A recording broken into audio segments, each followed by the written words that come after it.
26 फरवरी 1969 को president rule हटा, तो 26 फरवरी 1969 को चंद्रभानु गुप्ता जी फिर इस प्रदेश के मुख्यमंत्री बन गए।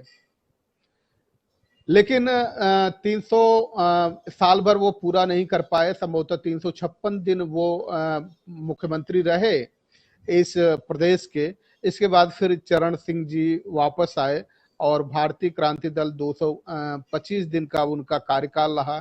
फिर 1970 की बात आई। 1970 में जब चौधरी चरण सिंह जी की गवर्नमेंट गिर गई, तो 1970 में, या ये कहिए कि इंदिरा गांधी जी की जब प्रचंड तौर पे पूरी ताकत के साथ थी पूरे देश में प्रधानमंत्री के रूप में, तो उन्होंने चरण सिंह की गवर्नमेंट को एक तरह से डिसॉल्व कर दिया। फिर त्रिभुवन नारायण सिंह जी आए। बड़े मजेदार बात है कि इंडियन नेशनल कांग्रेस जिस समय 1970 में त्रिभुवन नारायण सिंह जी इस प्रदेश के मुख्यमंत्री बने, तो त्रिभुवन नारायण सिंह जी एक ऐसे मुख्यमंत्री थे, उपचुनाव लड़ रहे थे, और उपचुनाव जब लड़ रहे थे त्रिभुवन सिंह जी, तो बकायदा उपचुनाव ही हार गए, और जिसकी वजह से उन्हें रिजाइन करना पड़ा। ये पहली घटना कांग्रेस की थी। कांग्रेस कभी भी नहीं चाहती, जैसे बहुत सारे लोग हैं जब वृक्ष लगाते हैं तो उसको उखाड़ करके बार बार देखते रहते हैं कि कोई ऐसा पौधा तो नहीं है जो अपनी जड़ें जमा पा रहा हो। और त्रिभुवन नारायण सिंह के हारने का कारण भी अगर देखा जाए तो वो कारण शायद कमलापत त्रिपाठी जी थे, जिसकी वजह से त्रिभुवन नारायण सिंह को हार का सामना करना पड़ा था। कमलापत त्रिपाठी जी 1971 में मुख्यमंत्री बने और 1973 तक मुख्यमंत्री वो रहे, और 2 साल 70 या 69 दिन का उनका कार्यकाल था। फिर हेमवती नंदन बहुगुणा का कार्यकाल आया। हेमवती नंदन बहुगुणा बड़ी तेजी से आगे बढ़ रहे थे, पॉपुलैरिटी उनकी बहुत बढ़ रही थी।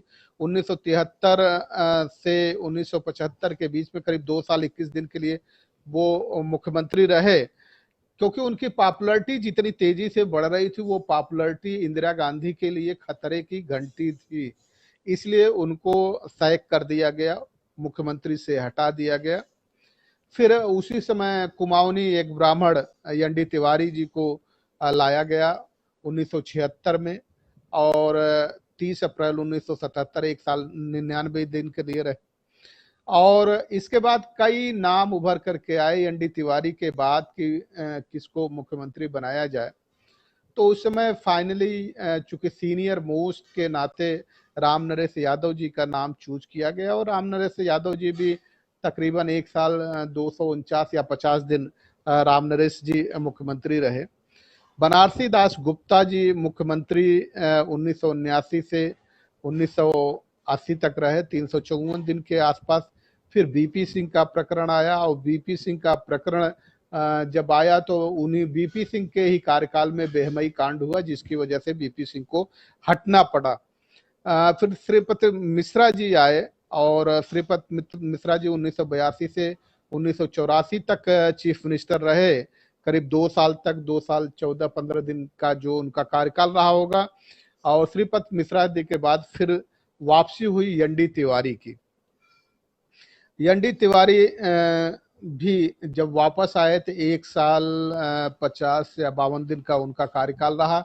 1985 से 11 मार्च 1985 से 24 सितंबर 1985 के आसपास का उनका कार्यकाल रहा। 84 से 3 अगस्त 1984 से 24 सितंबर 1985 तक उनका कार्यकाल रहा।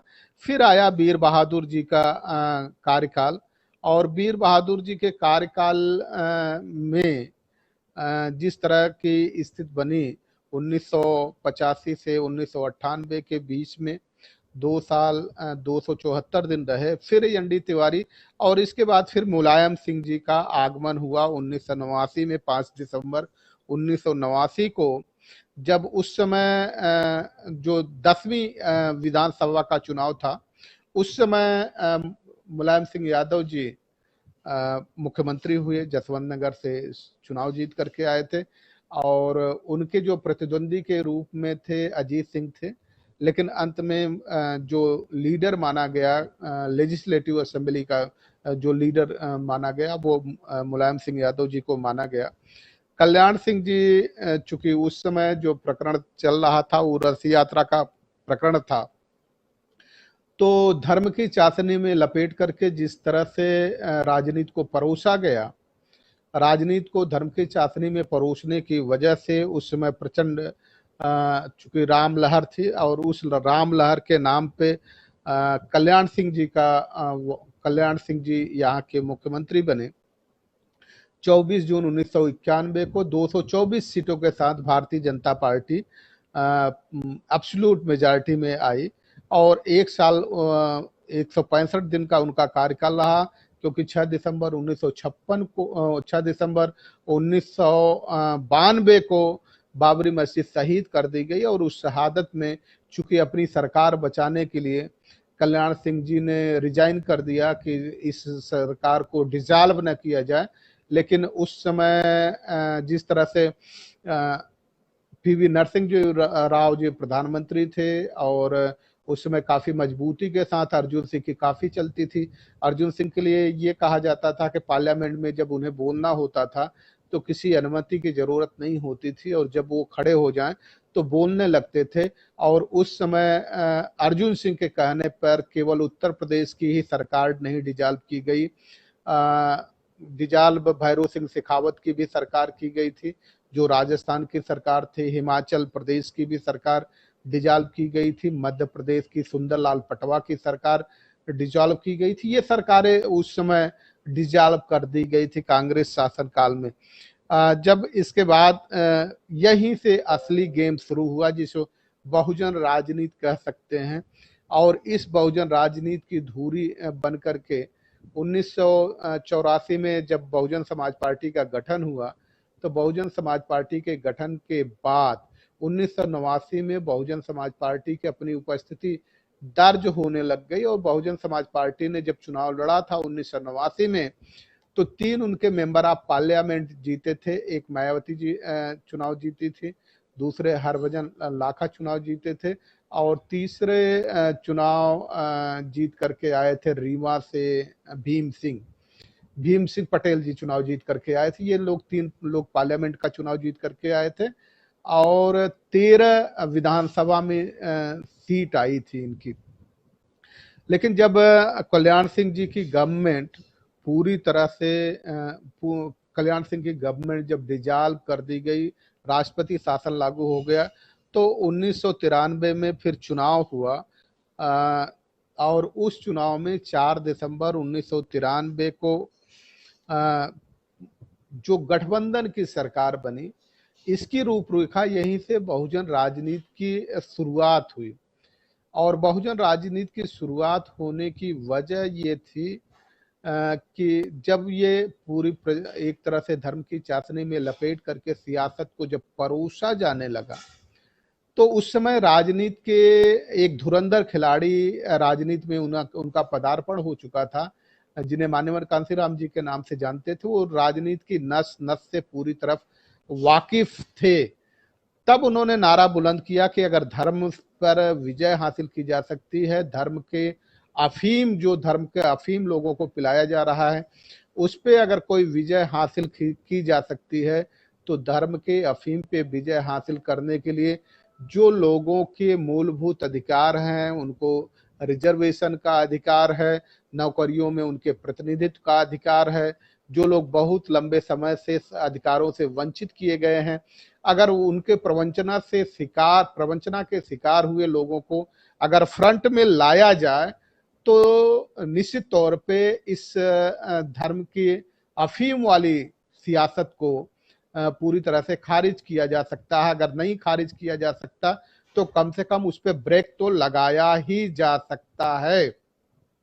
और उसी लिए ब्रेक लगाए जाने के बाद हाँ, रामकृष्ण यादव जी भी आजमगढ़ से चुनाव जीत करके आए थे। तो ब्रेक लगाए जाने के बाद फिर बहुजन राजनीति की शुरुआत होगी और उसी समय कांसीराम जी ने 1991 में जब वो इटावा से चुनाव लड़ रहे थे। चूंकि उस समय ये सच है कि जो चुनाव में रीगिंग की बात आई थी, चुनाव को पूरी तरह से लूट खसोट की बात आई थी, वो इटावा और बुलंदशहर से, इसलिए चुनाव आयुक्त ने चुनाव खारिज कर दिया था कि चुनाव आयुक्त ने ये कहा कि यहाँ वोटों की लूट की गई है, फ्री एंड फेयर इलेक्शन नहीं हो पाया, जिसकी वजह से फ्री एंड फेयर इलेक्शन के दृष्टिकोण से फिर से चुनाव कराए गए। और उस समय जब कांसीराम जी चुनाव लड़ रहे थे इटावा से, तो उस समय चुनाव लड़ते समय ही मुलायम सिंह से करीबी हुई। मुलायम सिंह जी जो जसवंत नगर से चुनाव लड़ रहे थे, तो बाई इलेक्शन लड़ रहे थे, क्योंकि उस समय वो विधानसभा का भी चुनाव कैंसिल कर दिया गया था, री इलेक्शन की आर्डर हो गए थे। उस री इलेक्शन में दोनों चुनाव हो रहे थे, तो कांसीराम जी ने एक गेम खेला कि इटावा से जसवंत नगर से कोई बीएसपी का कैंडिडेट नहीं होगा।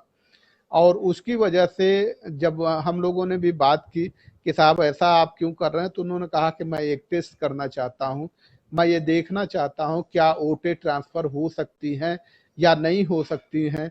और दूसरा सबसे बड़ा गेम, सबसे बड़ी जो बात है वो बात ये है कि अगर हम जसवंत नगर से चुनाव किसी को लड़ा भी दें तो फर्क क्या पड़ेगा, क्योंकि वहां वोटें लूट ली जाएंगी और जो हमारी वोटें हैं वो वोटें पड़ नहीं पाएंगी।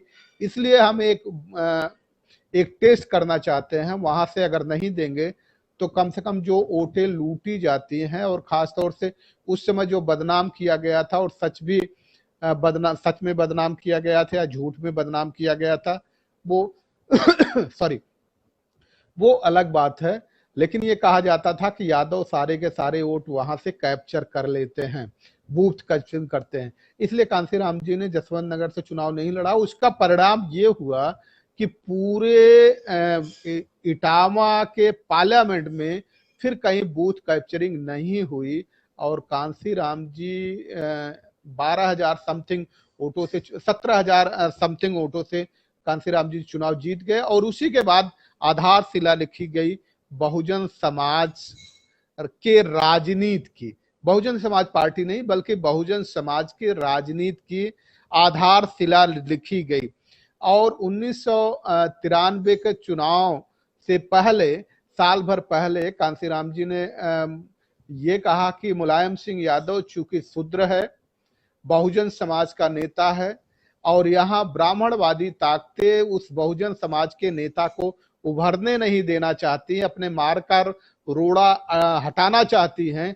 इसलिए हम ये चाहते हैं कि ब्राह्मणवादी ताकतों के मार्ग में ये मुलायम सिंह नाम का रोड़ा बना रहे। और इसलिए हम ऐलान करते हैं कि अगले चुनाव में 1993 का जो चुनाव होगा उसमें मुख्यमंत्री मुलायम सिंह यादव मुख्यमंत्री होंगे, ये घोषणा की। और इसी के बाद, इसी घोषणा के साथ साथ पूरा ऐलान भी किया, घोषणा किया, और एक नारा बुलंद किया, मिले मुलायम कांसीराम हवा हो गए जय श्री राम।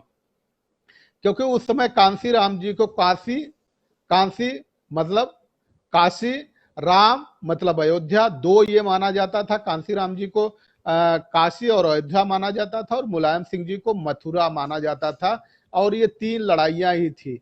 वह काशी में ज्ञानवापी मस्जिद का प्रकरण था, और मथुरा में ईदगाह का प्रकरण था, और अयोध्या में राम मंदिर का प्रकरण था। ये तीनों प्रकरण थे, और तीनों फिर राम पे, ये दोनों के दोनों, कांसीराम और मुलायम सिंह जी राम पे भारी पड़ गए। भारी पड़ने का नतीजा ये हुआ कि मुलायम सिंह यादव इस प्रदेश के, उत्तर प्रदेश, देश के सबसे बड़े सूबे उत्तर प्रदेश के मुख्यमंत्री बने। अब मुख्यमंत्री बनने के बाद पहली मर्तबा ये लगने लगा कि वास्तव में जो शूद्र समाज बहुत लंबे समय से वंचित कर दिया गया था, अधिकारों से वंचित कर दिया गया था, उसे अधिकारों के करीब लाया जा रहा है। पहली बार जब कोई शेड्यूल कास्ट का आदमी, बैकवर्ड का आदमी जब पहुंच जाता थाने में, उसको बकायदा कुर्सी दी जाने लगी। लगने लगा कि इस देश में लोकतंत्र है और लोकतंत्र में जो लोग होते हैं उनका बड़ा अधिकार होता है। ये पहली मर्तबा लगने लगा 1993 में। और इवन जो ब्राह्मणवादी ताकतें, जिसको मान्यवर कांसीराम जी हमेशा ब्राह्मणवादी ताकतें कहते थे, उन ब्राह्मणवादी ताकतों की हिम्मत थाने में जाने की नहीं पड़ती थी। और यही वजह है कि पीडी टंडन पार्क में जब ये गठबंधन टूटा है, ये गठबंधन चूंकि मई में ही शुरुआत हो गया था, लेकिन 1 जून को विधिवत 1 जून की घटना है और इस 1 जून की घटना में पूरे के पूरे विधायकों को स्टेट गेस्ट हाउस में बुलाया गया था और वहां मुलायम सिंह की सरकार से समर्थन वापस लिया जा चुका था। और ये बात मुलायम सिंह जी को थोड़ा देर से पता लगी। अब स्टेट गेस्ट हाउस का क्या क्या प्रकरण हुआ उस पर हम जाना नहीं चाहते, वो सब आप बेहतर जानते हैं कि वो क्या क्या घटनाएं हुई। और फिर 3 जून 1995 को बहन मायावती जी, जो आजकल देवी मायावती जी हो चुकी हैं, उन्होंने पहली बार शपथ लिया। ये चीजें हम आपके सामने क्यों रख रहे हैं। और 4 बार वो मुख्यमंत्री बनी। फिर 1996 में जब चुनाव हुआ तो 1996 में मुख्यमंत्री इसी तरह बनी। और इसके बाद जो कल्याण, उसके बाद जो मुख्यमंत्री का कार्यकाल आया 1997 में जो बना, तो फिर कल्याण सिंह जी भी 184 दिन के बाद जो 6 महीने का अपना टर्म्स लागू किया गया था और 1997 में 184 दिन के बाद मायावती जी मुख्यमंत्री पद से हट करके कल्याण सिंह जी को सत्ता उन्होंने सौंप दिया था। क्योंकि उस समय एक बात, ये विधानसभा अध्यक्ष का प्रकरण फंसा था और बीजेपी विधानसभा अध्यक्ष के लिए केसरीनाथ त्रिपाठी के नाम पे एडमेंट थी। चूंकि उस समय बरखूराम वर्मा जीत करके चुनाव नहीं आए थे। अगर बरखूराम वर्मा चुनाव जीत करके आते तो उस समय उससे पहले वो उसके पहले वाले विधानसभा में पदेन अध्यक्ष थे, तो अध्यक्ष के लिए बीएसपी मजबूती से क्लेम कर सकती थी और बीजेपी को मजबूर कर सकती थी कि वो विधानसभा अध्यक्ष रहेंगे। चूंकि बरखूराम वर्मा वो 1997 में जब चुनाव हार गए थे, तो 1997 में चुनाव हारने के बाद केसरीनाथ त्रिपाठी जी फिर विधानसभा अध्यक्ष बने। और 21 सितंबर 1997 को जब कल्याण सिंह मुख्यमंत्री बने तो उन्होंने धीरे धीरे डिफेक्शन कराना शुरू किया, बीएसपी के उसमें डिफेक्शन कराना शुरू किया। लेकिन 2 साल 52 दिन के बाद फिर कल्याण सिंह जी को भी कई प्रकरण में हटाया गया, भ्रष्टाचार जाने क्या क्या लगा करके उनको हटाया गया। और कल्याण सिंह की बजाय फिर राम प्रकाश गुप्ता को मुख्यमंत्री बना दिया गया। लेकिन राम प्रकाश गुप्ता भी ज्यादा दिन तक मुख्यमंत्री नहीं रह पाए, 351 दिन के आसपास मुख्यमंत्री रहे, क्योंकि सारे मंत्री और विधायक जाकर के फिर अटल जी से शिकायत करने लगते थे। अटल जी प्रधानमंत्री थे, अटल जी से शिकायत करने लगते थे। और वजह एक और थी इनको हटाए जाने का। एक नाम बहुत तेजी से जुड़ा था, सम राय एक मोहतरमा थी, नाम आप लोग जान जाते हैं, टाइटल हमने बता दिया। उनके नाम पे काफी कल्याण सिंह जी बदनाम हो गए थे। तो लेकिन जैसे ही राम प्रकाश गुप्ता जी आए तो राम प्रकाश गुप्ता जी को सारे मंत्री और विधायकों ने ये शिकायत उनसे किया, अटल बिहारी वाजपेयी जी से, कि ये बहुत भुलक्कड़ टाइप के हैं, ये हर चीजें कह करके भूल जाते हैं। तो उनको हटा करके फिर राजनाथ सिंह गेम खेले। राजनाथ सिंह ने तो पहले ये गेम खेला, कल्याण उनको ओम प्रकाश सिंह को कहा, कलराज मिश्रा को, दोनों को ये कहा कि हम आपका सपोर्ट करते हैं, कलराज मिश्रा को, कि आप इस प्रदेश के मुख्यमंत्री बने। और ओम प्रकाश सिंह को भी उसी लपेटे में लिया कि हम आपका सपोर्ट करेंगे, आप इस प्रदेश के मुख्यमंत्री बनिए। जब प्रकरण ये गया अटल बिहारी वाजपेयी जी को, तो अटल बिहारी वाजपेयी ने समझ लिया कि राजनाथ ने अपना चाणक्य दिमाग लगा दिया है। तो लोगों से, फिर दोनों लोगों से ये कहा कि भाई अब आप लोग चूंकि दोनों लोग गुट बना चुके हो, ये 2 धड़े बन गए हैं, अगर हम ओम प्रकाश को आपको अगर मुख्यमंत्री बनाते हैं तो फिर इनका ओम प्रकाश सिंह जी को अगर मुख्यमंत्री बना देते हैं तो कलराज सिंह जी का धड़ा नाराज हो जाएगा। कलराज सिंह जी को बुला करके कहा कि भाई अगर हम आपको मुख्यमंत्री बना देते हैं तो ओम प्रकाश सिंह का धड़ा नाराज हो जाएगा। इसलिए आप लोग ऐसा क्यों नहीं करते? मैं एक नाम सुझा रहा हूं, आप दोनों लोग बताइए कि हमें क्या करना चाहिए। राजनाथ सिंह को अगर मुख्यमंत्री बना दिया जाए तो आप दोनों में से किसी को आपत्ति? तो दो के दोनों लोगों को मजबूरी में कहना पड़ा कि चूंकि राजनाथ सिंह ने तो सपोर्ट हमारा किया ही था, दो के दोनों लोगों को मजबूरी में ये कहना पड़ा कि नहीं, हमें कोई आपत्ति नहीं होगी अगर राजनाथ सिंह जी को मुख्यमंत्री बना दिया जाए, तो हमें कोई आपत्ति होने वाली नहीं है। और बाकायदा राजनाथ सिंह जी मुख्यमंत्री बन गए। इसके बाद राजनाथ सिंह जी ये कहते थे कि मुझे गणित भी आती है, मैं तो उसी मैथमेटिक्स का ही टीचर रहा हूं, ये कहा करते थे अपने मीटिंगों में। मुझे गुणा भी मालूम है, मुझे घटाना भी मालूम है, मुझे ट्रिग्नोमेट्री भी आती है, अलजेब्रा भी आता है, सब कुछ आता है। मुझे पता है कि कैसे चुनाव जीते जाते हैं और जो हाइपर बोल होती है। लेकिन उस समय भी जब चुनाव हुआ तो चुनाव में फिर किसी को मेजॉरिटी नहीं आई, और मेजॉरिटी न आने की वजह ये रही कि फिर मायावती जी को 3 मई 2002 को मुख्यमंत्री बनने का मौका मिला, और 1 साल 118 दिन वो मुख्यमंत्री रही। और उस समय जो आज eco garden, Kanshiram eco garden है, किसी को पहले पता ही नहीं था, उस समय रैली आयोजित की गई थी, और उसी रैली में जाकर के उन्होंने अनाउंस किया कि चूंकि इस समय मैं बीजेपी के दबाव में सरकार नहीं चलाना चाहती और इसलिए मैं सरकार से रिजाइन कर रही हूं। और परिणाम यह हुआ कि उन्होंने रिजाइन कर दिया। और इससे पहले जब ये स्थिति बन रही थी रिजाइन करने की, जब वहां मीटिंग में पहले ही पता लग गया था काफी लोगों की घोषणाएं क्या हो सकती हैं, क्योंकि सब लोग कह रहे थे कि बहन जी कोई बड़ा घोषणा करने जा रही हैं। तो सबको लगता था कि बड़ा घोषणा क्या होता सकता है, अपने इस्तीफा देने की घोषणा के अलावा बड़ी घोषणा क्या हो सकती है। और वो ही हुआ, बड़ी घोषणा उन्होंने वही किया। 29 अगस्त 2003 को उन्होंने ये कहा कि मैं रिजाइन कर रही हूँ सरकार से। और उस समय ठीक उसी दिन 29 अगस्त 2003 को अटल बिहारी वाजपेयी जी ने राज्यपाल को बुला करके मुलायम सिंह यादव जी को शपथ दिलवा दिया। और मुलायम सिंह यादव जी फिर 2007 तक, मतलब 3 साल 257 दिन तक बकायदा वो शासन में बने रहे।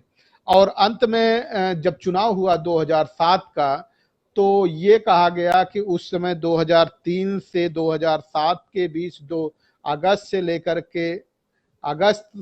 2003 से लेकर के 2007 के बीच जब चुनाव हुए, तो ये कहा जा रहा था कि समाजवादी पार्टी में गुंडागर्दी बहुत बढ़ गई है। और इस बात को ध्यान में रख करके जो वोट थी, वोट शिफ्ट हो गई, बसपा की तरफ शिफ्ट हो गई। और 1991 के बाद पहली मर्तबा अगर फुल मेजॉरिटी किसी को मिली तो 2007 में मिली। और 13 मई 2007 को बहन मायावती जी ने, आजकल देवी मायावती जी ने फिर शपथ लिया। और 15 मार्च 2012 तक वो सत्ता में रही, क्योंकि चुनाव इससे पहले ही हो गया था। मई में उनको किसी ने बता दिया होगा कि पहले चुनाव करा लिया जाए, चुनाव के लिए रिक्वेस्ट डाल दी जाए, तो शायद फिर सत्ता में वापसी हो सकती है। तो 4 साल 307 दिन रहने के बाद वो चुनाव हुआ। और 15 मार्च 2012 को फिर अखिलेश सत्ता में आए। और 19 मार्च 2017 तक वो मुख्यमंत्री रहे। और 19 मार्च 2017 को एक ऐसी सरकार आई, एक प्रचंड बहुमत वाली सरकार आई, 324 402 403 विधानसभाओं में 324 सीटों के साथ जो सरकार आई, उस सरकार को एक मुख्यमंत्री से काम नहीं चल रहा था, तो दो पैरेलल उप मुख्यमंत्री भी बनाए। और प्रचंड बहुमत से 324 विधानसभा की सीट जीतने के बाद, प्रचंड बहुमत में आने के बावजूद न तो मुख्यमंत्री की और न ही दोनों मुख्यमंत्रियों की हिम्मत पड़ी कि वो जाकर के चुनाव विधानसभा का जीत करके आए, लड़ करके आए। दोनों की हिम्मत नहीं पड़ी और वो चुनाव क्षेत्र में गए भी नहीं। जब चुनाव क्षेत्र में गए नहीं तो परिणाम ये हुआ कि वो विधान परिषद से होकर के आए। ये पहला, ये कमाल की बात है कि जो प्रचंड बहुमत से आती, ये कहती है कि हमारे हमें लोगों का बहुमत है और भयंकर बहुमत है, और वो भी चुनाव विधानसभा का, उसके मुख्यमंत्री और उप मुख्यमंत्री चुनाव लड़ने की हिम्मत नहीं जुटा पाते। वजह ये थी, इसीलिए हम कह रहे हैं कि अभी आप सब लोगों को ये लग रहा होगा कि 24 सितंबर 1932 को एक पूना पैक्ट हुआ था। अरे अभी आप एक पूना पैक्ट में पड़े हैं, यहाँ तो 10वां पूना पैक्ट हो चुका है। 10 पूना पैक्ट हो चुके हैं और ये 10वां पूना पैक्ट जो है वो 10वां पूना पैक्ट आर्थिक आधार पे किया गया रिजर्वेशन है। एक बात और आपके सामने रखना जरूरी है, ये समझना जरूरी है, क्योंकि मुद्दा हमने जो निर्धारित किया है कि 2022 में किसकी सरकार बनेगी, ये समझना जरूरी है। इस पॉइंट को हम लेके आए। इसके पहले जो हम ये सारी बातें बता रहे थे, एक इतिहास बता रहे थे कि एक इतिहास जानने की कोशिश की जाए कि आखिर हो क्या रहा था इस प्रदेश में, किस तरह से प्रदेश चला है। अब प्रदेश किस तरह से चलेगा। पार्टियां, जो भी पार्टी होती है, अगर ये कहा जाए कि हमारे देश में जितनी भी पार्टियां हैं, उन्होंने अपने पार्टी के अंदर, या पार्टी जो देश में लोकतंत्र है, उस लोकतंत्र खत्म करने में सभी दलों ने अपनी अहम भूमिका निभाई है। कोई ऐसा दल नहीं है जिसने लोकतंत्र का गला न घोटा हो। लोकतंत्र की दुहाई देते हैं, लेकिन लोकतंत्र में 3 स्टेप होते हैं। पहला स्टेप होता है नेता, दूसरा स्टेप होता है वर्कर, तीसरा स्टेप होता है वोटर। लीडर, वर्कर और वोटर। लेकिन हर लीडर ने बड़ी बारीकी से वर्कर को किनारे किया और सीधे के सीधे वोटर से जुड़ गए। सभी दलों ने करीब करीब ये किया, कोई ऐसा नहीं है। क्योंकि जब और बसपा ने जब 96 में कांग्रेस से गठबंधन किया था, उस समय भी जब बात हो रही थी तो हमने स्पष्ट तौर पे साहब से भी जब बात हुई तो हमने ये कहा कि ये निर्णय गलत हो गया है। तो उन्होंने कहा वो कैसे मानते हो। हमने कहा कि ये इसका आधार अभी नहीं सर, बाद में असर पड़ेगा, क्योंकि कांग्रेस के जहां जहां कैंडिडेट लड़ेंगे और कांग्रेस पैसा खर्च करती है, पैसा खर्च करने के आधार पे कार्यकर्ताओं को पैसा देगी और उनके कैंडिडेट लड़ेंगे, चाहे तो बसपा के भी जो कार्यकर्ता होंगे उनके पैसे देगी। तो जो बसपा के वोटर, जो वोटर नहीं, जो कार्यकर्ता हैं, जो गुड़ लाई चना लेकर के जाते थे और बूथ पे बैठे रहते थे, उनकी आदत खराब होगी, फिर वो पैसे के लालच में आने लगेगा। और हमारे ख्याल से परिणाम भी वही हुआ। गुड़ लाई चना लेकर के जो कार्यकर्ता बैठे रहते थे, उसी समय से कार्यकर्ता एकदम किनारे कर दिया गया था। कार्यकर्ता किनारे करने का मतलब ये हुआ कि अब जैसे बसपा है तो बसपा के पास वोटर हैं, समाजवादी पार्टी के पास भी वोटर हैं, लेकिन कार्यकर्ता और सपोर्टर नहीं है। ये आपको जरूर समझने की जरूरत है। कार्यकर्ता और सपोर्टर क्यों नहीं है। कार्यकर्ता सपोर्टर इसको नहीं कहते कि जो आपके कार्यालय में लखनऊ में आकर के, दिल्ली में पहुंच करके जिंदाबाद मुर्दाबाद करने लगे, बड़ी बड़ी होर्डिंग लगाने लगे, उनको कार्यकर्ता नहीं कहा जा सकता। ये बात आप स्पष्ट तौर पे समझ लीजिए। कार्यकर्ता वो होता है जो गांवों में रहता है, लोगों को जोड़ने की कोशिश करता है, उनके दुख तकलीफ में साथ काम करता है, उन कार्यकर्ताओं। और वो कार्यकर्ता वोटर को पोलिंग बूथ तक ले जाता है। और आज बसपा के साथ भी वही आलम है कि कोई वोटर को पोलिंग बूथ तक नहीं ले जाता। वोटर अपने मर्जी से चला गया तो चला गया, लेकिन कोई भी पोलिंग बूथ तक अब वोटर नहीं ले जाता।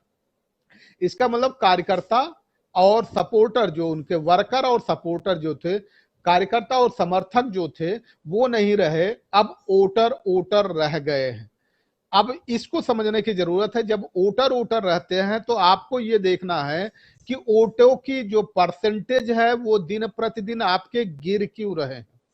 ये कभी किसी भी पार्टी के लोगों ने इस पर कोशिश नहीं किया कि दिन पे दिन आपके वोट के परसेंटेज क्यों गिर रहे हैं।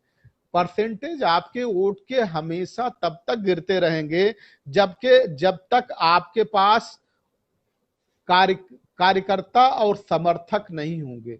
अब आपके पास कार्यकर्ता और समर्थक नहीं रहेंगे तो वोट के परसेंटेज गिरेंगे। दूसरी बात, आज सारे के सारे दल ये माने बैठे हैं।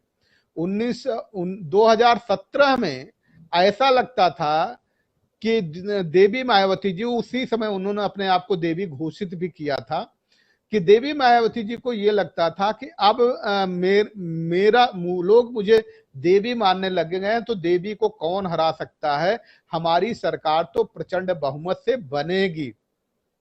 लेकिन उनको नहीं पता था कि हमेशा पूना पैक्ट होते रहते हैं। ईवीएम एक ऐसा गेम था, उसके पहले भी 2014 के चुनाव में जो परिणाम आए थे उस समय भी उनके सामने ये बात रखी गई थी कि ईवीएम से बड़े घोटाले हो सकते हैं। तब भी उन्होंने ये कहा कि तुम लोगों का दिमाग खराब हो गया, ईवीएम से कोई घोटाला नहीं हो सकता। 2015 की ये बात है और ये कहा गया था कि ईवीएम पे ध्यान देने की जरूरत है। उन्होंने कहा ईवीएम पे कोई घोटाला हो ही नहीं सकता, कोई घोटाला नहीं कर सकता। तो हमने बकायदा उनको एक किताब जो डेमोक्रेसी एट रिस्क, बकायदा जो इनके जीवीएल नरसिम्हन ने लिखी थी, बीजेपी के ठीक ठाक लीडर हैं, प्रवक्ता हैं, उन्होंने लिखी थी। और उसके आधार पे जो सुप्रीम कोर्ट में पिटीशन फाइल किया गया था, पहले दिल्ली हाई कोर्ट में पिटीशन फाइल किया गया था, आजकल जो के वेणुगोपाल अटॉर्नी जनरल है, उस समय इस केस की वकालत वही कर रहे थे, सुब्रमण्यम स्वामी पिटिशनर थे। और जो किताब लिखी गई थी डेमोक्रेसी एट रिस्क, उसकी प्रस्तावना लाल कृष्ण आडवाणी जी ने लिखी थी, चंद्रबाबू नायडू ने भी भूमिका लिखी थी, और जो उड़ीसा के बीजू पटनायक, नवीन पटनायक ने भी उसमें भूमिका लिखी थी और ये बताया था कि क्या क्या हो सकता है, उसमें भी ये किया गया था। और ये बात उसी समय बताई गई थी 2009 में भी, कि जो कांग्रेस जब 20 विधानसभा की सीटें जीत के आती है तो 21 लोकसभा की सीटें कैसे जीत जाती है। लेकिन वो बात मानी नहीं गई, क्योंकि वो बात उनको न मानना था न समझना था। उनको ये लगता है कि उनसे ज्यादा न कोई समझदार हो सकता है, न कोई उनसे परिपक्व राजनीतिक हो सकता है। आखिर 4 बार मुख्यमंत्री रह चुके हैं, तो उनसे ज्यादा परिपक्व कोई नहीं हो सकता। बसपा के लिए जो सबसे खतरा बना कि उनके पास अब वर्कर और सपोर्टर नहीं रह गए। ईवीएम का फैक्टर कभी खत्म नहीं हो सकता। ईवीएम लाया ही क्यों गया? 1982 में पहली बार इंट्रोड्यूस किया गया था, केरल के एक विधानसभा के 3 बूथ पे इंट्रोड्यूस किया गया था 1982 में। और इसके बाद 1998 में 10 विधानसभा दिल्ली की, 10 विधानसभा मध्य प्रदेश की और 8 विधानसभा महाराष्ट्र में यूज किया गया था ईवीएम। और 2002 से बकायदा ईवीएम से ही चुनाव होने लगे। ये ईवीएम लाया क्यों गया? वो एक ऐसा दशक था, 80 का एक ऐसा दशक था जब क्षेत्रीय दल पूरी तरह से उभर रहे थे। यहाँ उत्तर प्रदेश में मुलायम सिंह का दबदबा बढ़ रहा था, हरियाणा में ओम प्रकाश चौटाला, देवीलाल चौटाला का दबदबा बढ़ रहा था, और आपके बिहार में लालू प्रसाद यादव का दबदबा बढ़ रहा था। क्षेत्रीय दल पूरी तरफ से पनप रहे थे। महाराष्ट्र में शरद पवार का पूरी तरह से दबदबा था। तो क्षेत्रीय दलों को और क्षेत्रीय दल चूंकि उस समय जो बूथ की लूट होती थी, बूथ की लूट रोकने के लिए जो क्षेत्रीय दल के सपोर्टर और कार्यकर्ता थे, समर्थक और कार्यकर्ता जो थे, वो बूथ पे बकायदा मुकाबला करते थे, बूथ पे लड़ते थे। और वो लड़ने पे जब फ्यूडल जो फोर्सेस थी, जो सामंतवादी ताकतें थी, ब्राह्मणवादी ताकतें थी, आमने सामने की लड़ाई में जब बैक फुट पे जाने लगी, तब उन्होंने दिमाग लगाया कि बैक फुट पे अगर हम जाते रहेंगे तो चुनाव तो हमारे हाथ से निकल गया, और क्षेत्रीय दल अगर इसी तरह से पनप गए तो क्षेत्रीय दलों को रोक पाना बड़ा मुश्किल है। अब क्षेत्रीय दल को फिजिकल फाइट से नहीं हराया जा सकता, दिमाग और टेक्नोलॉजी से हराया जा सकता है। उसी के आधार पे ईवीएम का जो ईवीएम जो इंट्रोड्यूस किया गया था, उसी के आधार पे ईवीएम इंट्रोड्यूस किया गया था। और आज भी आपके सामने स्पष्ट करें कि ईवीएम का जो गेम है वो 10-10 साल की म्यूचुअल अंडरस्टैंडिंग है कांग्रेस और बीजेपी के बीच में।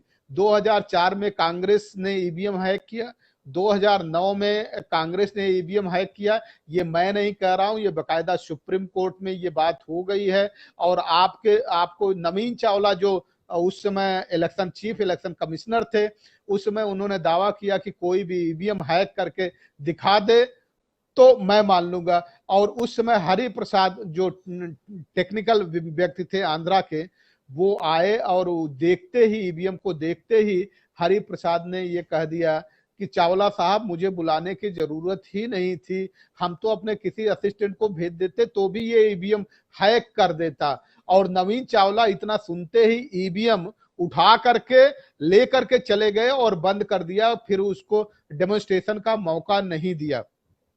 उसके बाद हरि प्रसाद ने एक बकायदा डेमो उसी तरह का बनाया ईवीएम का, लेकिन उसने ये किया कि ईवीएम की जो रूपरेखा थी ठीक उसी तरह बनाया और उसको बना करके हैक करके दिखा दिया और बकायदा वायरल हुआ।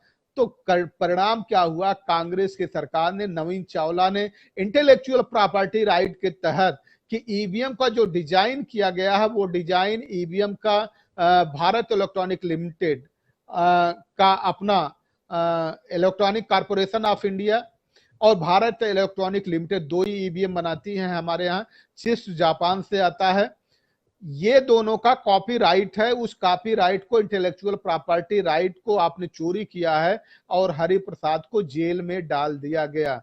और आज भी कांग्रेस और बीजेपी के बीच बाकायदा म्यूचुअल अंडरस्टैंडिंग है कि 10-10 साल के लिए दोनों की सरकार रहेगी। आज दावे के साथ हम आपके सामने ये बात कह दें कि 2024 में कांग्रेस की सरकार रिपीट होगी। 2004 में कांग्रेस ने हैक किया था, 2009 में कांग्रेस ने हैक किया, 2014 में बीजेपी को हैक करना था, 2019 में बीजेपी को हैक करना था और वो हो गए। ये बात आज मैं नहीं कह रहा हूं, ये बात चुनाव से पहले, 2019 के चुनाव से पहले ही हम कह रहे थे। और एक बात और स्पष्ट कर दें कि अगर इसी तरह से ईवीएम पे ध्यान नहीं दिया गया, कार्यकर्ताओं और समर्थकों पे ध्यान नहीं दिया गया, तो 2022 में जो दोनों लोग गलतफहमी में पड़े बैठे हैं, अखिलेश यादव और देवी मायावती जी, जो गलतफहमी में पड़े हैं कि उनकी सरकार वापस आने जा रही है, आज आज आपके सामने हम कह रहे हैं कि इस समय देवी मायावती जी की अगर ईवीएम पे और कार्यकर्ताओं और समर्थकों पे ध्यान नहीं दिया गया और राम की शरणागत होती रही तो 10 सीट से ज्यादा उत्तर प्रदेश में देवी मायावती जी को नहीं मिलने वाली है। 19 से भी नीचे आएंगी, 10 सीटों से ज्यादा नहीं आएगी। और 10 सीटों से ज्यादा अगर उनको बढ़ना है, चाहे अखिलेश जी को बढ़ना है, चाहे देवी मायावती जी को बढ़ना है, तो सबसे पहले कार्यकर्ताओं को और समर्थकों को एक्टिव करना पड़ेगा। और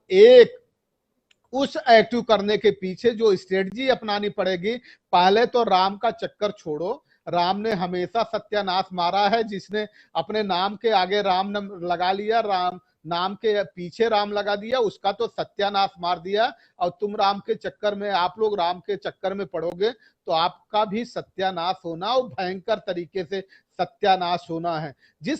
मैं बार बार ये कह रहा हूं कि देवी मायावती जी जो ये ख्वाब पाले बैठी हैं कि 2017 में 2017 में जो हार हुई है वो शायद गणना उनकी गलत हो गई थी। 2022 में वो प्रचंड बहुमत से मुख्यमंत्री बनेंगी।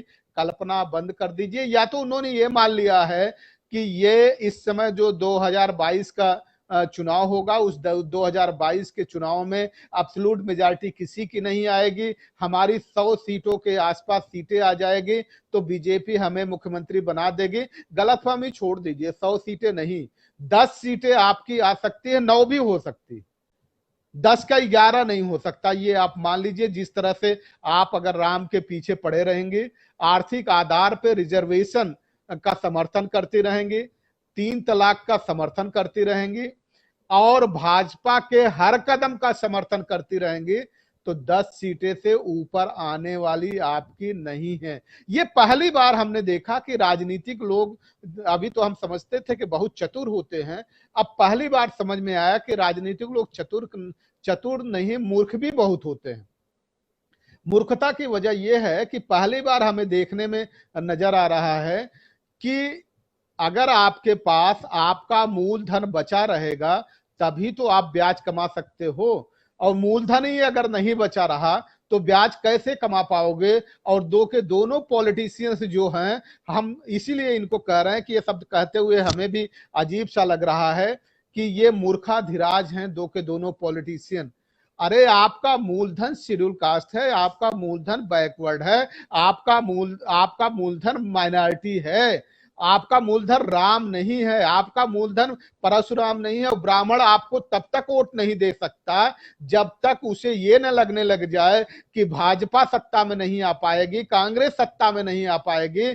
जब दोनों सत्ता के रेस से बाहर हो जाएंगे तभी वो बसपा और सपा में से किसी को ब्राह्मण पसंद करेगा, उसके पहले ब्राह्मण किसी को भी पसंद करने वाला नहीं है। और ईवीएम से बचने के लिए एक ही तरीका है कि ईवीएम से आखिर बचा कैसे जा सकता है। ईवीएम से बचने का एक ही तरीका है कि आप फिर अपने कार्यकर्ताओं को एक्टिव करिए। जैसे देवी मायावती जी ने अभी अब कार्यकर्ता नहीं बना रखा है, उन्होंने वसूली अमीन बना रखा है। ये बात यूं कह रहे हैं, कुछ लोगों को बुरा लग सकता है, भक्तगणों को बुरा लग सकता है। भक्तगणों बुरा मानना है मान लो, लेकिन धरातल पे जाकर के एक बार चेक तो कर लो कि देवी मायावती जी ने पूरी की पूरी तरीके से वसूली अमीन बना रखा है कि अगर कोई 25 लाख रुपया देगा तो वो जिलाध्यक्ष रहेगा। और वो राम का समर्थन भी इसीलिए कर रही हैं कि आगे से ताकि हमें टिकट बेचने का मौका मिल जाए। टिकट बेचना बुरी बात नहीं है, सारे पार्टियां टिकट बेचती रहती हैं, लेकिन एक क्राइटेरिया निर्धारित करती हैं कि जो कार्यकर्ता हैं 40% कार्यकर्ता लड़ेंगे और 60% बाहर के लोग लड़ेंगे, क्योंकि हमें फंड की भी जरूरत है। देवी मायावती जी का ये तर्क बहुत अच्छा है, इसमें कोई दो राय नहीं कि इसमें हमें उनका समर्थन करना चाहिए। कि वो ये कहती हैं कि आखिर उद्योगपतियों की मैं डायरेक्टली मदद नहीं करती, तो उद्योगपति तो हमें पैसा नहीं देंगे, पैसा तो टिकट बेच करके ही आए या जो भी आए। खैर ये तो उनकी बात दमदार है, इसमें तो कोई दो राय नहीं। हर दर टिकट बेचते हैं, वो भी बेचती हैं तो कोई बुरी बात नहीं, लेकिन ये तो तय कर लीजिए जो कार्यकर्ता जरा मरा है उसको भी आप पैसा लेकर के टिकट देंगी तो कैसे काम चलेगा।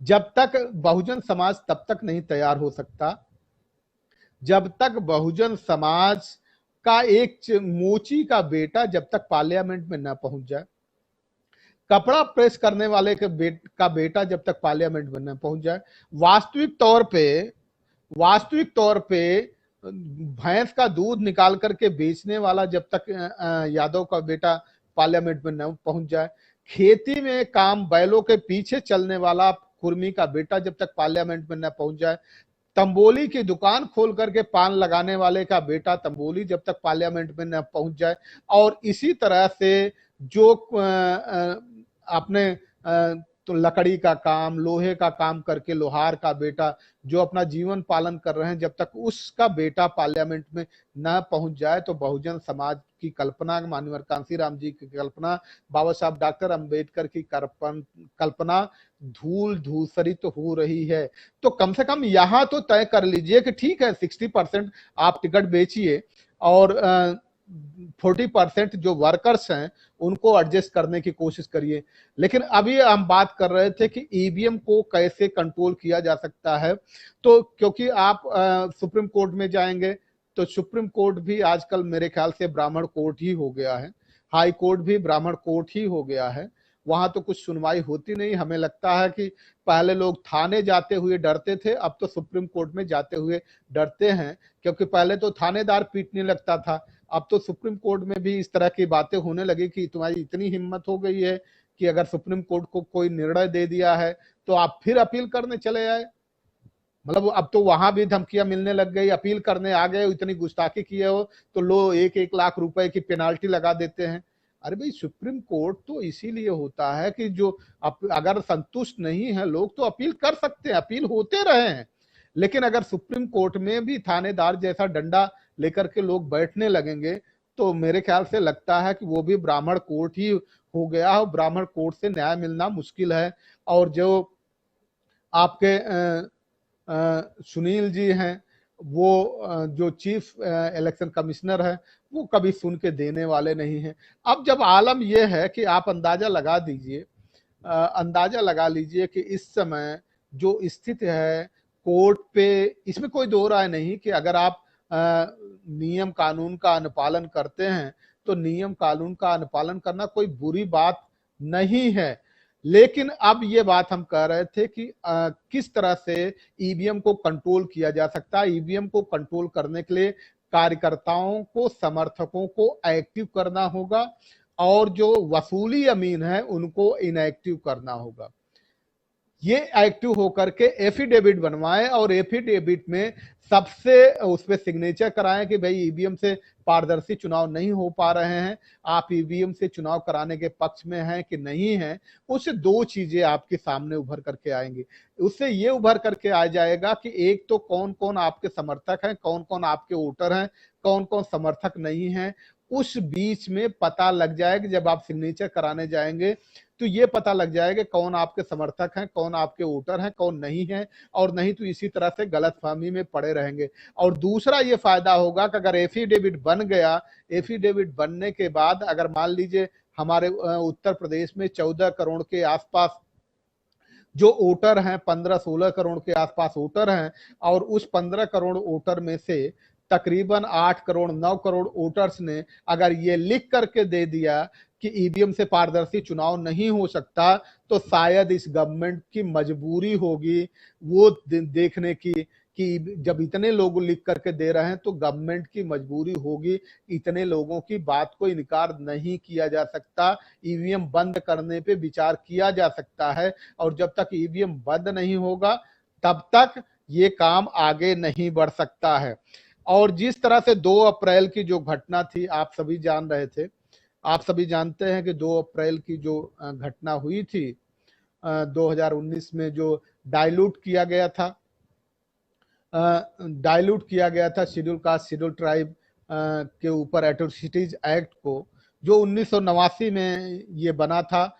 उस एक्ट को जब डाइल्यूट किया गया था तो पूरे देश में बवाल हुआ। शेड्यूल कास्ट माइनॉरिटी के लोग भी आए, बैकवर्ड के लोग भी आए उनका समर्थन करने के लिए। और इसको ये कहा गया कि पूरी तरह से सुप्रीम कोर्ट ने और इस गवर्नमेंट ने डाइल्यूट कर दिया है। लेकिन आप लोग शायद पढ़ना कम चाहते हैं और ध्यान कम देना चाहते हैं। अगर इसको देखा जाए तो इस डाइल्यूशन का काम बीजेपी ने नहीं किया था, सुप्रीम कोर्ट ने नहीं किया था। इस डाइल्यूशन का काम अक्टूबर 2007 में देवी मायावती जी ने किया था, डाइल्यूट किया था। पहले सीधे सीधे एफआईआर हो जाता था, एफआईआर होने के बाद जांच होती थी। देवी मायावती जी ने 2007 में, अक्टूबर 2007 में देवी मायावती जी ने एक गाइडलाइन जारी किया, और गाइडलाइन ये जारी किया कि जब तक उसका सीओ स्तर का अधिकारी पूरी तरह से जांच नहीं कर लेगा तब तक एफआईआर ही नहीं लिखा जाएगा। क्योंकि उनको किसी ने ये समझा दिया था कि 2007 में सोशल इंजीनियरिंग की सरकार है और इसीलिए बहुजन समाज से बढ़कर के सर्वजन समाज की दिशा में वो आगे बढ़ने लगी। और जब बहुजन समाज से सर्वजन दिशा में आगे बढ़ने लगी तो 2007 में देवी मायावती जी ने ही डायल्यूट किया था। क्योंकि किसने किसने डायल्यूट किया है, कौन डायल्यूट नहीं किया है, ये हम लोग कम ध्यान देते हैं। क्योंकि अंधभक्ति, अगर बीजेपी ने अंधभक्त पैदा किया है तो देवी मायावती जी ने भी अंधभक्त पैदा किए हैं। और अंधभक्त कहीं से भी उचित नहीं होते। आप एक तर्क जरूर करिए कि 2007 में जब इन्होंने ही डायल्यूट किया था, अक्टूबर 2007 में जो गाइडलाइन जारी की थी, एक बार जरा उठा करके पढ़ लीजिए। और एक चीज और ये है कि जो आज ये कहा जा रहा है कि इस योगी सरकार ने जो आंदोलन कर रहे हैं लोग, जो सड़कों पे उतर रहे हैं, उनके खिलाफ कठोर कार्रवाई कर रही है और उनसे मुआवजा वसूल रही है, तो ये कानून भी देवी मायावती जी का ही 2011 में बनाया गया कानून है, जिसका उपयोग आज बीजेपी बड़े पैमाने पे कर रही है। इसमें कोई दो राय नहीं कि आप इस बात को देखिए और समझने की कोशिश करिए। उस समय स्थिति क्या थी कि 2007 की सरकार थी, तो कितने वर्कर, आपके बीएसपी के जो वर्कर्स थे, वर्कर तो छोड़ दीजिए, जो जिलाध्यक्ष थे, पदाधिकारी थे, कितने जिलाधिकारी के पास जा करके अपनी बात कह पाते थे।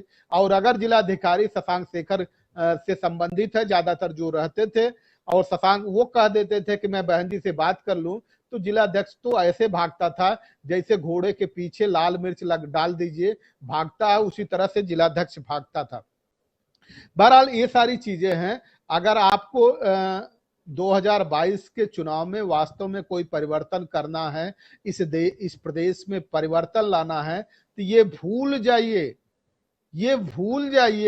कि लोग जो दुखी होंगे वो आपके साथ खड़े हो जाएंगे, और जो आपके साथ खड़े हो जाएंगे वही दुखी लोग आपको, आपकी नैया पार करा देंगे, आपको सत्ता में पहुंचा देंगे। ब्राह्मण आपको तब तक वोट नहीं करेगा जो ब्राह्मण आपको अधिकार नहीं दे सकता, नौकरी छीनने की बार बार कोशिशें करता है, आपको अपना चेयर नहीं दे सकता, अपनी कुर्सी नहीं दे सकता, अपने सामने खड़ा नहीं होने दे सकता। अगर आप कमजोर है तो आपके अपने सामने बात नहीं करने देता, वो आपको मुख्यमंत्री बनने देगा? अरे मूर्खता की भी कोई सीमा होती है। वो आपको वोट उसी दशा में करेगा जब उसको ये लगने लगेगा कि अब न बीजेपी की सरकार बन सकती है और न ही कांग्रेस की सरकार बन सकती है।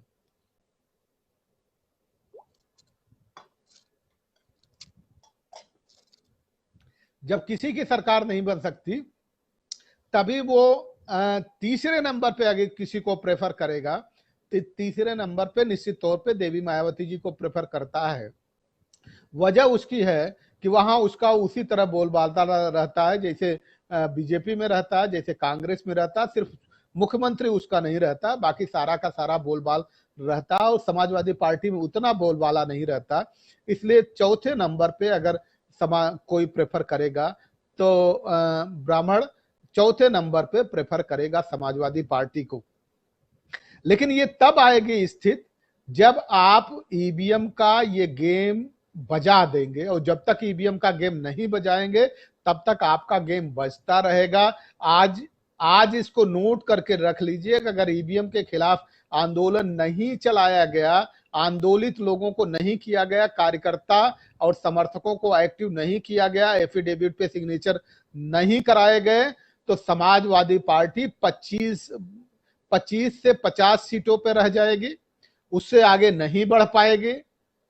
और देवी मायावती जी की पार्टी, बहुजन समाज पार्टी जो कभी उसका नाम होता था, अब तो बहुजन संपत्ति परियोजना नाम हो गया है, वो 10 सीट से ऊपर नहीं जा सकती। आज लिख करके ले आप रख लीजिए, बकायदा 30 अगस्त 2020 लिख करके रख लीजिए। अगर ईवीएम के खिलाफ आंदोलन नहीं चलाए गए तो स्थिति यही बनने वाली है, कांग्रेस भले ही पनप करके जो 4 सीटों पे है वो पनप करके 50 के ऊपर जा सकती है, 60 जा सकती है, 70 जा सकती है, 100 जा सकती है।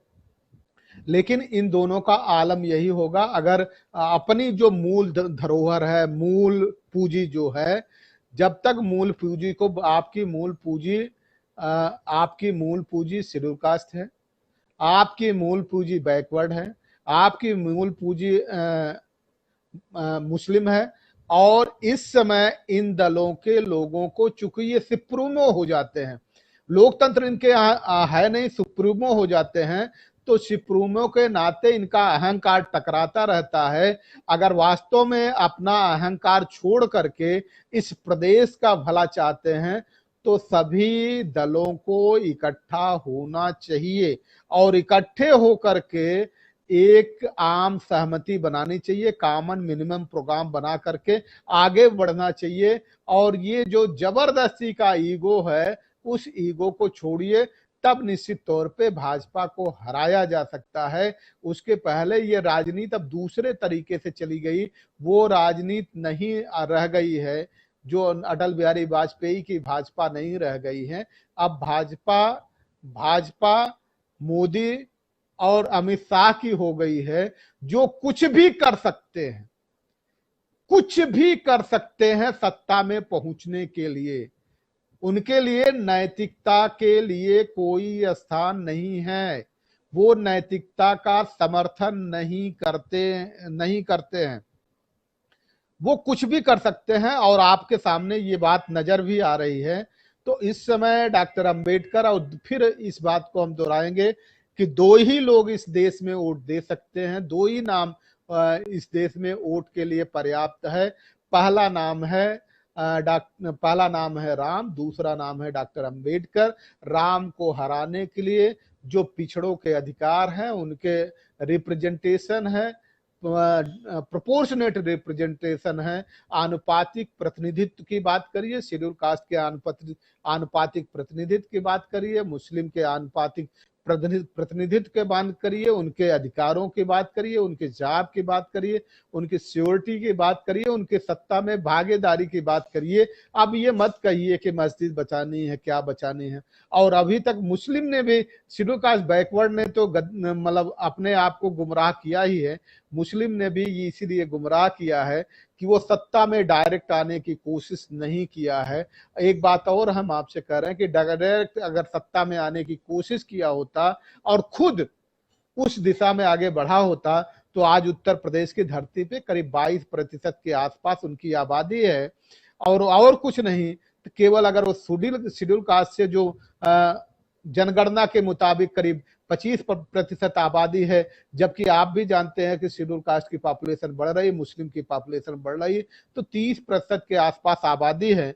अगर ये जोड़ा जाए तो आप ये देख लीजिए। और उसी तरह से बैकवर्ड की भी आबादी बढ़ी है, जो कभी 52 हुआ करती थी, वो 52 की आबादी 55 के आसपास निश्चित तौर पर पहुंच गई। और जनरल की आबादी जो कभी 15 होती थी, आज हम दावे के साथ कह सकते हैं वो 8% से ऊपर नहीं जा सकती है। लेकिन 8% के लोग आपको नचा रहे हैं और राम के चक्कर में आप पड़े हैं। तो इन सारी चीजों को आप समझिए। अगर सत्ता में आना है तो सबसे पहले ईवीएम के खिलाफ आंदोलन चलाने के लिए एफिडेविट पे हस्ताक्षर अभियान कराइए। अगर आप 8 करोड़ लोगों के आसपास हस्ताक्षर अभियान करा लेते हैं तो दो चीजें होगी, एक तो आपकी तैयारी भी हो जाएगी और आपको ये लग भी जाएगा कि आपके समर्थक कितने हैं। और इस प्रदेश में आपको सत्ता में आने के लिए 3 करोड़ अगर वोट आपको मिल जाए तो आराम से 270 के आसपास सीटें आती हैं। अगर 8 करोड़ की लक्ष्य आप मान करके लेके चलें तो आज से ही अगर ये निर्धारित किया जाए, जब तक ये नहीं निर्धारित किया जाएगा कि हमारा लक्ष्य क्या है, हम पाना क्या चाहते हैं और किन तरीकों से पाना चाहते हैं, कितने समय में पाना चाहते हैं, जब तक ये चीजें नहीं निर्धारित करेंगे तो सत्ता घर में बैठ करके सत्ता नहीं हासिल की जा सकती। ठीक उसी तरह से कि परीक्षा के लिए आप तैयारी न करें और अंत में कहें कि हनुमान जी मुझे पास करा दीजिए, तो अगर मैं पास हो जाऊंगा तो आपको लड्डू चढ़ाऊंगा। अब आप ये बताइए, आजकल इंग्लिश मीडियम के क्लासेस चल रहे हैं, हनुमान जी को तो इंग्लिश आती ही नहीं थी। हनुमान जी को राम लिखना किसने सिखा दिया, आज तक यही नहीं तय हो पाया कि भाई भालू और बंदरों को राम लिखना आखिर किसने सिखा दिया, आज तक यही नहीं तय हो पाया। तो जब हनुमान जी अनपढ़ हैं तो हनुमान जी आपको कैसे पास करा सकते हैं। इसलिए सत्ता में आने के ख्वाहिशमंद लोगों, प्रयास करिए। जो जितना प्रयास करता है उतना ही आगे बढ़ता है।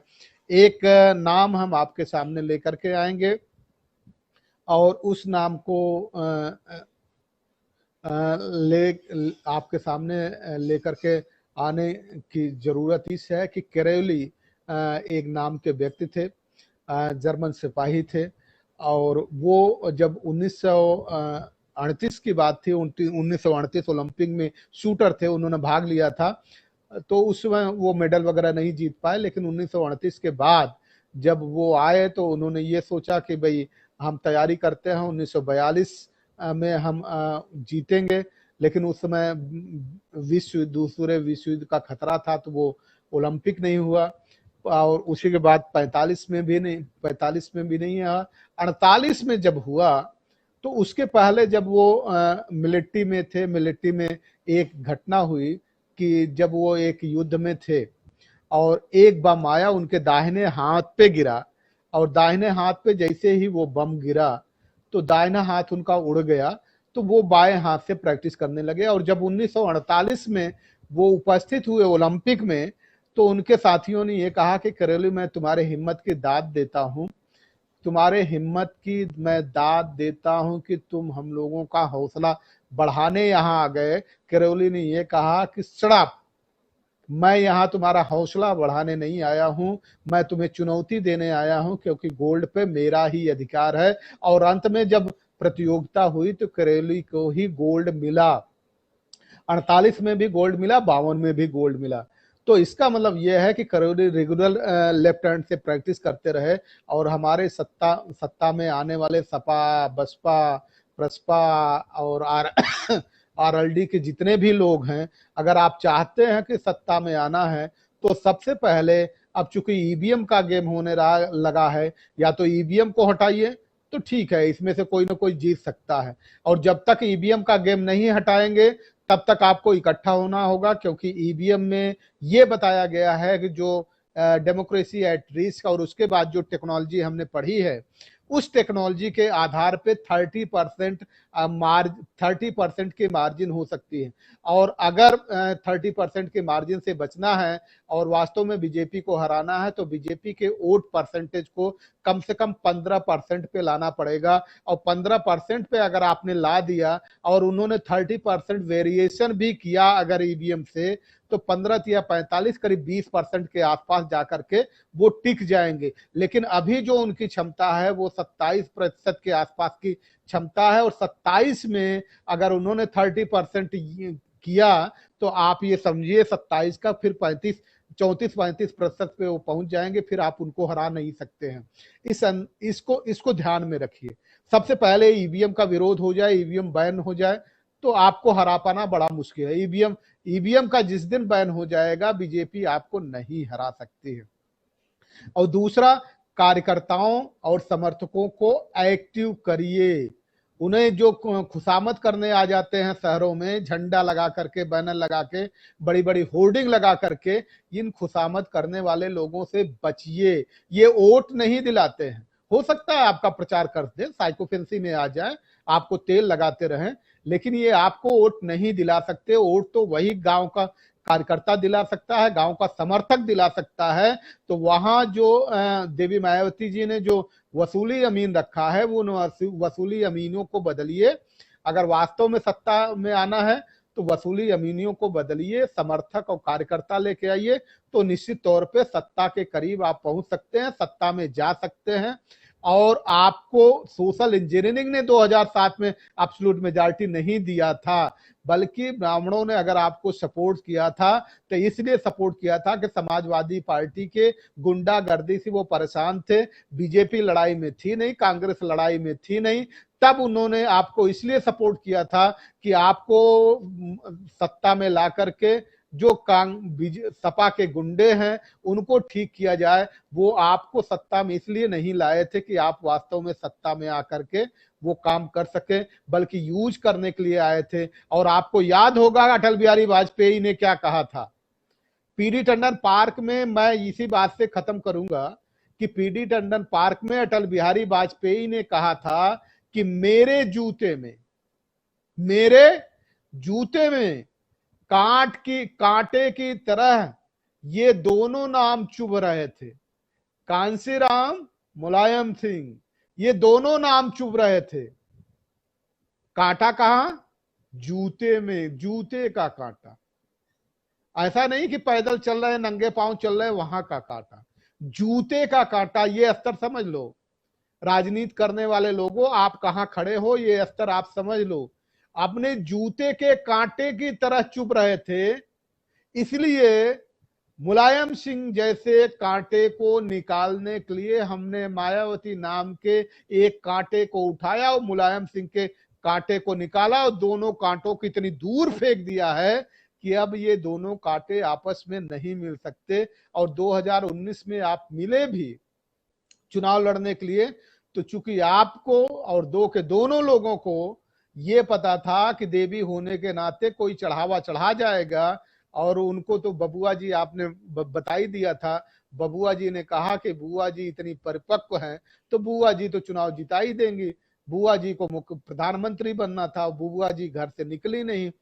तो इस समय अगर प्रधानमंत्री बनना है तो आप अंदाजा लगाइए कि आखिर जब हम कह रहे हैं देवी मायावती जी, जो बहुजन समाज पार्टी कर्नाटक में अच्छी खासी संख्या में थी, आंध्रा में अच्छी खासी संख्या में थी, मध्य प्रदेश में अच्छी खासी संख्या में थी, राजस्थान में अच्छी खासी संख्या में थी, और पंजाब में अच्छी खासी संख्या में थी, हरियाणा में अच्छे खासी संख्या में थी, बिहार में अच्छी खासी संख्या में थी, तो आखिर ये बहुजन समाज पार्टी सिमट करके उत्तर प्रदेश कि 19 सीटों पे क्यों आ गई, और जो इनके विधायक बनते हैं आखिर वो विधायक दूसरी जगह क्यों चले जाते हैं? वजह साफ साफ है, इस बात को स्पष्ट तौर पे करना चाहिए, क्योंकि वो टिकट खरीद करके चुनाव जीत करके आते हैं, और जब चुनाव जीत करके आते हैं तो चुनाव के बाद फिर से उनसे वसूली शुरू हो जाती है। तो उनको लगता है कि दोबारा फिर हमें चुनाव क्षेत्र में जाना होगा, तो वो पैसे हमें कहां से मिलेंगे? फिर वो अपना जो एलिगेंस है, अपनी निष्ठा है, वो बदल लेते हैं, और उसमें से एक दो निष्ठा अगर बदल ले,